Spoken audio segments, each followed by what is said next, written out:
تو اپنی زبان کو اللہ کے ذکر میں تر رکھے، ہر وقت اپنی زبان کو اللہ کے ذکر میں تر رکھیں، اپنے سوچوں کو پاکیزہ رکھیں اللہ کے ساتھ، اللہ کے اسم ذات کی طرف توجہ بنا کے رکھیں۔ اسم ذات سے جو آپ کو نعمت ملے گی، پھر حق آپ کی زبان پہ رہے گا، پھر آپ کو خوف نہیں ہوگا۔ جب آپ توحید میں پکے ہو جائیں گے، حضور صلی اللہ علیہ وسلم سے محبت کرنے میں پکے ہو گئے،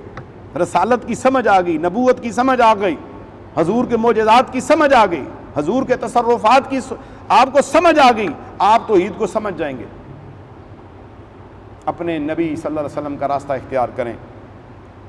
کھانا کھاؤ ہاتھ دھو کے، پانی پیو بیٹھ کے، بسم اللہ پڑھو، الحمدللہ کو، رات سوتے ہو بستر جھاڑ کے دعائیں پڑھ کے سو جاؤ، 4 کل، آیت الکرسی، سورہ فاتحہ پڑھو، کم از کم 21 بار بسم اللہ الرحمن الرحیم پڑھ کے سو جائیں، دائیں جانب کروٹ کر کے سوئیں،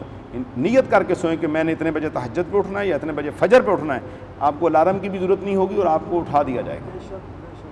آپ یہ عمل کریں انشاءاللہ۔ فجر کی نماز پہ رحمتیں، برکتیں، رزق تقسیم ہوتا ہے، وہ کریں آپ۔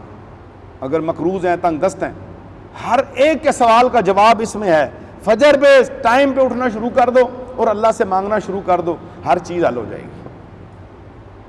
اگر میں ایک کو بتاؤں بھائی تیرا مسئلہ اس میں ہے، تجھے یہ کرنا ہے، تجھے یہ کرنا ہے، کیونکہ میں نے یہ نہیں بتانا کہ تیرے خلاف تو سری دبی ہوئی ہے، فلاں قبرستان سے نکال لے، میں نے یہ نہیں کہنا تیرے خلاف فلاں سوئیاں لٹکی ہوئی ہیں